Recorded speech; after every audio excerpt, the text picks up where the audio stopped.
पिछली कुछ वीडियोस में हमने एथिकल हैकिंग मेथोडोलॉजी के डिफरेंट स्टेप्स को एक्सप्लोर किया था, जैसे कि reconnaissance, scanning, exploitation, maintaining access and at last we are covering clearing tracks. तो जब भी आप एथिकल हैकिंग या पेनिट्रेशन टेस्टिंग परफॉर्म करते हो तो जो आखिरी स्टेप होता है वो होता है क्लियरिंग ट्रैक्स का, जिसमें हैकर जो भी उसने कमांड एग्जीक्यूट किए हैं या जो भी उसने मेथोडोलॉजी यूज की है उसको छुपाने के लिए सिस्टम एडमिनिस्ट्रेटर्स और सिक्योरिटी एनालिस्ट से वो कुछ टेक्निक्स का यूज करते हैं, like clearing logs, disable auditing etcetera. तो आज हम ऐसी ही टेक्निक्स का यूज देखेंगे और देखेंगे कि कैसे हैकर्स अपने ट्रैक्स को क्लियर रखते हैं ताकि उनको हैकिंग करने के बाद पकड़ा ना जाए। तो चलिए शुरू करते हैं। ऑलराइट, सो मैं आ गया अपनी काली मशीन में यहाँ पे और मैंने एक टर्मिनल स्पॉन कर लिया है। जो पहली टेक्निक का हम यूज करेंगे that is HTTPS reverse shells. Generally जब हम रिवर्स शेल्स क्रिएट करते हैं यूजिंग मेटास्प्लॉइट या MSF Venom, तो हम ज्यादातर TCP रिवर्स शेल्स का यूज करते हैं। अब ये प्रैक्टिस करने के लिए तो सही है, लेकिन जब भी आप प्रोडक्शन एनवायरनमेंट में किसी पेलोड को एग्जीक्यूट कराएं तो मेक श्योर आप ऐसी सर्विसेज का यूज करें जो फायरवॉल और सिस्टम एडमिनिस्ट्रेटर्स को कॉमन लगे, जैसे कि HTTP या HTTPS। तो आज हम वैसे ही एक पेलोड बनाएंगे यूजिंग MSF Venom जो कि HTTPS बेस्ड होगा, ताकि जब हमारे पेलोड को एनालाइज किया जाए तो वो एक नॉर्मल ट्रैफिक की तरह लगे। ठीक है, तो उसके लिए मैं कमांड लगाऊंगा MSF Venom and -p to generate the payload. So we are generating for Windows, so Windows meterpreter reverse HTTPS and then will provide the L host. ठीक है, तो जिनको ये सब नहीं पता वो मेरी पुरानी वीडियो देख सकते हैं MSF Venom या मेटास्प्लॉइट की, वहां पे मैंने इसको डिटेल में समझाया है। 192.168.160 एल पोर्ट का जिसका हम यूज करेंगे, यहाँ पे हम कॉमन पोर्ट का यूज करेंगे। ठीक है, तो जो HTTPS काम करता है वो आपका यूजुअली करता है 443 में काम, तो आप इस तरीके के पोर्ट्स का यूज ले सकते हैं 80, 443। ठीक है, इस तरीके के आप यूज लेंगे तो वो जनरल ट्रैफिक लगेगा, या 445 का यूज भी ले सकते हैं आप। ठीक है, जिसका यूज SMB रहता है आपका, तो मैं यहाँ पे 443 करूंगा बिकॉज HTTPS जो आपका डिफॉल्ट रन करता है वो 443 में करता है। तो अगर इस पोर्ट में से कोई ट्रैफिक जा भी रहा होगा इस पोर्ट के लिए तो सबको लगेगा कि नॉर्मल ट्रैफिक है। ठीक है, उसके बाद मैं एक फाइल का नाम दे देता हूँ। फाइल हमारी exe एंड फाइल होगी हमारी secret.exe, इसका नाम दे देते हैं हम। ठीक है, तो अभी हमारा एक पेलोड जनरेट होगा यूजिंग MSF Venom जो कि मेटरप्रेटर शेल लॉन्च करेगा, HTTPS कनेक्शन देगा हमें। ठीक है, तो एक पेलोड यहाँ पे जनरेट हो गया है। इसके लिए मैं मल्टी हैंडलर सेटअप कर लेता हूँ। इसके लिए use exploit multi handler and payload हम सेट करेंगे set payload Windows meterpreter reverse HTTPS set L host, वापस हम जो हमने सेट करा था वहीं पे।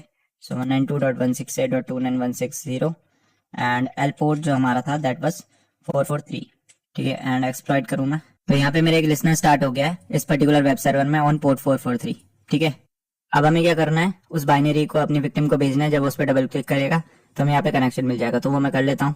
ऑलराइट, सो मुझे यहाँ पे एक मेटरप्रेटर सेशन मिल चुका है। तो अगर मैं यहाँ पे कमांड लगाऊंगा sysinfo तो मुझे यहाँ पे विंडोज 10 मशीन का एक्सेस मिल चुका है। ठीक है, तो अब जब हमारे पास एक्सेस आ जाता है उसके बाद हम क्या कर सकते हैं, तो जब भी आप किसी सिस्टम में एक्सेस लेते हो या कोई भी काम करते हो तो उसमें कुछ लॉग फाइल्स बनती है। ठीक है, सिस्टम लॉग्स होते हैं आपके, सिक्योरिटी लॉग्स होते हैं। तो डिफरेंट लॉग्स फाइल आपकी जनरेट होती है किसी भी सिस्टम में, जिनकी मदद से सिक्योरिटी एडमिनिस्ट्रेटर या सिक्योरिटी एनालिस्ट आपको आइडेंटिफाई कर सकते हैं या फिर उन पर अलर्ट जा सकते हैं अगर कोई मलिशियस एक्टिविटी या अबनॉर्मल एक्टिविटी सिस्टम में परफॉर्म हो रही होगी। ठीक है, तो उन्हीं लॉग्स को हमें क्या करना है, उन एविडेंसेस को डिस्ट्रॉय करना है ताकि हमें ट्रैक न कर पाए। जब फोरेंसिक्स वाले उसका फोरेंसिक्स करने की कोशिश करें तो उनको कोई ऐसा एविडेंस ना मिले जो हमारे तक पहुंचा सके उन्हें। ठीक है, तो लॉग्स को चेक करने के लिए मेरे पास यहाँ पे एक कमांड है run event manager -i।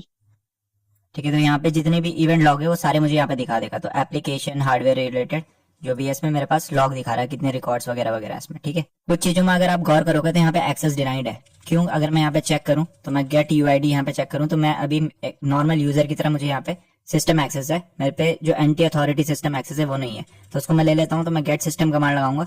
Alright, so gate system यहाँ पे फेल हो रहा था तो मैंने UAC बाईपास का यूज किया एक एक्सप्लॉइट का, और अब मुझे यहाँ पे एंटी अथॉरिटी सिस्टम मिल चुका है। ठीक है, तो इस तरीके से आपके पास अगर एडमिन एक्सेस है, उसमें मैं नहीं जाऊंगा कि UAC बाईपास क्या है एंड डिफरेंट एक्सप्लॉइट्स क्या होते हैं। ठीक है, गेट सिस्टम आपका most of the time work कर लेता है, पिछली वीडियो में हमने देखा था, बट कभी कभी फेल कर लेता है तो हमें डिफरेंट एक्सप्लॉइट्स का यूज करना पड़ता है। ठीक है, तो यहाँ पे मेरे पास एंटी अथॉरिटी सिस्टम मुझे प्रिविलेज मिल चुका है। ठीक है, तो अगर मैं अब यहाँ पे रन वापस चेक करूँ run event manager -i and अब देखते हैं यहाँ पे इवेंट लॉग कॉन्फ़िगरेशन में क्या क्या चीजें दिखाता है। तो अभी भी कुछ चीजों में एक्सेस डिनाइड है, लेकिन सिक्योरिटी वाला हम देख सकते हैं। तो जितने भी रिकॉर्ड्स हैं यहाँ पे, जितने भी लॉग्स हैं, अगर मैं चाहता हूँ मैं सबको क्लियर कर दूं कोई मुझे पकड़ ही ना पाए, ठीक है, कोई ऐसी चीज बचे ही ना, उसमें एविडेंस बचे ही ना जिससे वो मेरे तक पहुंच पाए, तो मैं एक कमांड का यूज करूंगा जिसका नाम है क्लियर ईवी। ठीक है, तो ये कमांड मैंने लगाया and wiping all the records, तो इसने सारे रिकॉर्ड्स यहाँ पे एप्लीकेशन सिस्टम और सिक्योरिटी से इसने हटा दिए। तो अगर मैं यहाँ पे आप चेक करूँ तो यहाँ पे देखो आप 0000 हो चुका है सारा। ठीक है, पहले यहाँ पे देखो कितने 2718 थे एप्लीकेशन में इसमें, एंड सिक्योरिटी में थे 12,014। अब यहाँ पे सिक्योरिटी में एक बचा है, और वो भी क्योंकि हमने शायद एक कमांड लगाया इस वजह से, और इस तरीके से सिस्टम में भी एक बचा है। तो सारे रिकॉर्ड्स आप यहाँ से क्लियर कर सकते हो। आपको लगेगा कि ये बेस्ट तरीका है अपने जो ट्रैक्स है उसको छुपाने का, लेकिन जो एक्सपीरियंस सिस्टम एडमिनिस्ट्रेटर्स हैं या जो अवेयर सिस्टम एनालिस्ट हैं वो इस चीज को देख के तुरंत पहचान लेंगे कि किसी ने लॉग्स क्लियर करने की कोशिश करी है। ठीक है, तो वो समझ जाएंगे कि कुछ ना कुछ ब्रीच हो चुका है। तो एक तरीके का आईओसी हो जाएगा, इंडिकेटर ऑफ कॉम्प्रोमाइज, कि हमारा सिस्टम शायद कॉम्प्रोमाइज हो चुका है, और वो क्या पता अलर्ट भी बाकी टीम्स को प्रोवाइड करा दे। तो हम क्या करते हैं, जनरली हम स्पेसिफिक चीजों को क्लियर करने की कोशिश करते हैं। मोस्ट ऑफ द टाइम में कोई ऑडिटिंग नहीं करता, ये बहुत कम चांसेस में होता है, क्योंकि कुछ बहुत कम कंपनीज होती हैं जो अपने ऐसे लॉग्स को देखेगी कि हाँ इसमें कुछ चेंजेस हुए हैं। ठीक है, मोस्ट ऑफ द टाइम आपके सॉफ्टवेयर डिप्लॉयड होते हैं, सीम सॉफ्टवेयर डिप्लॉयड होते हैं जो ऑटोमेटिकली ट्रिगर कर देते हैं इस तरीके के कमांड अगर ये लॉग्स क्लियर होंगे जहाँ पे अब नॉर्मल बिहेवियर आएगा आपका। पर अगर मैं मैनुअली बात करूं तो मैनुअली बहुत कम कंपनीज और सिस्टम एडमिनिस्ट्रेटर्स होंगे जो ऐसी चीजों को चेक करेंगे। ठीक है, नेक्स्ट टेक्निक जो हमारे पास है that is disabling audit pol. So audit pol एक सर्विस है या एक प्रोग्राम है विंडोज मशीन में जो पॉलिसी ऑडिटिंग और उनको सेट करने में मदद करता है। ठीक है, तो आपको कोई भी पॉलिसी सेट करनी है विंडोज कंप्यूटर में कि इस तरीके से काम होना चाहिए या सिक्योरिटी पॉलिसी वगैरह, वो सारी चीजों को वो ट्रैक करता है और मेंटेन करने में मदद करता है। पर अगर आप ऑडिटिंग या ऑडिट पोल को डिसेबल कर दो तो जितनी भी पॉलिसीज हैं, जितने भी लॉग्स बनने हैं वो बंद ऑटोमेटिकली बंद हो जाएंगे। पिछले कमांड से हम क्या कर रहे थे, क्लियर कर रहे थे जो लॉग बन रहे हैं, अब हम डायरेक्टली लॉग्स को बनने ही बंद कर रहे हैं। ठीक है, तो ऑडिट पोल को हम कैसे डिसेबल कर सकते हैं, उसके लिए पहले हमारे पास क्या होना चाहिए, एंटी अथॉरिटी सिस्टम होना चाहिए। तो अगर मैं गेट यूआईडी यहाँ पे चेक करूँ अपनी, तो मेरे पास जो प्रिविलेज लेवल है that is anti authority system, तो ये हमारे पास होना चाहिए। ओके, सो ऑडिट पोल को डिसेबल करने के लिए मैं कमांड लगाऊंगा यहाँ पे execute -f cmd.exe। ठीक है, तो cmd.exe स्पॉन करेंगे हम a एंड उसके बाद /c/audit poll and /clear, enter किया मैंने एंड यहाँ पे एक नई प्रोसेस क्रिएट हो चुकी है। ठीक है, तो अब कोई भी जो हम एग्जीक्यूट करेंगे कमांड वो यहाँ पे लॉग नहीं होगा। तो इस तरीके से आप ऑडिट पोल का यूज कर सकते हो डिसेबल करने के लिए जो भी ऑडिटिंग चल रही है सिस्टम में। ठीक है, तो जब तक ये प्रोसेस चल रही है तब तक हमारा जो भी हम काम करेंगे वो चलता रहेगा और वो कहीं पे लॉग नहीं होगा। ठीक है, तो ये दूसरा तरीका था क्लियर ईवी के साथ जो हम यूज कर सकते हैं। क्लियर ईवी से हम जितने भी इवेंट मैनेजमेंट के लॉग्स हैं, जितने भी लॉग जो सिस्टम जनरेट कर रहा है उसको हम क्लियर करते हैं और इससे हम बंद कर देते हैं सिस्टम लॉगिंग को ही डायरेक्टली। ठीक है, तो इन दोनों में ये फर्क है। आगे बढ़ते हैं। ऑलराइट, सो हमने विंडोज में देख लिया कि हम अपने ट्रैक्स को कैसे क्लियर कर सकते हैं, तो अभी हम लिनक्स में देखेंगे। तो मैंने यहाँ पे VSFTPT बैकडोर का यूज किया है यहाँ पे मेटास्प्लॉइटेबल 2 मशीन में रूट शेल लेने के लिए। तो मेरे पास यहाँ पे एक शेल आ चुका है। ठीक है, तो जो लिनक्स में आपके लॉग्स स्टोर होते हैं वो होते हैं आपके var log मैसेजेस में। तो ये फाइल है आपकी, अगर मैं देखूं यहाँ पे आपका मैसेजेस आएंगे, तो इसमें आपके जितने भी लॉग होते हैं वो आपके स्टोर होते हैं। तो मैसेजेस अगर मैं यहाँ पे डालूं तो इस तरीके से आपके लॉग जो भी आप काम कर रहे हो, ठीक है, सिस्टम में वो यहाँ पे शो होता है कि हाँ अभी ये कमांड एग्जीक्यूट हुआ और जो भी प्रोसेस चल रहे हैं उसके रिगार्डिंग यहाँ पे सेव हो रहे हैं। ठीक है, तो अभी हमें इसको क्या करना है, इसको क्लियर करना है हमें। ठीक है, तो हम क्या करेंगे, एक कमांड का यूज करूंगा मैं kwrite मैसेजेस। ठीक है, तो मैसेजेस जो फाइल है उसको हम राइट कर रहे हैं एंड ये अभी इंस्टॉल नहीं है इसमें, बट अगर ये इंस्टॉल हुआ तो आप इसका यूज ले सकते हैं। ठीक है, तो अभी मैं इसके लिए स्किप कर रहा हूँ इसे, बट ये कमांड आप याद रखिएगा। कहीं पे आपको kwrite मिलता है तो आप इसकी मदद से क्या कर सकते हैं, जो लॉग फाइल है उसको ओवरराइट कर सकते हैं या क्लियर कर सकते हैं। ठीक है, नेक्स्ट जो फाइल है हमारे पास that is bash history file. तो जब भी आप कोई भी कमांड यूज करते हो आपके लिनक्स टर्मिनल के ऊपर तो उसकी एक हिस्ट्री बनाई जाती है बैश हिस्ट्री में, या फिर हिस्ट्री को आप चेक कर सकते हो यहाँ से।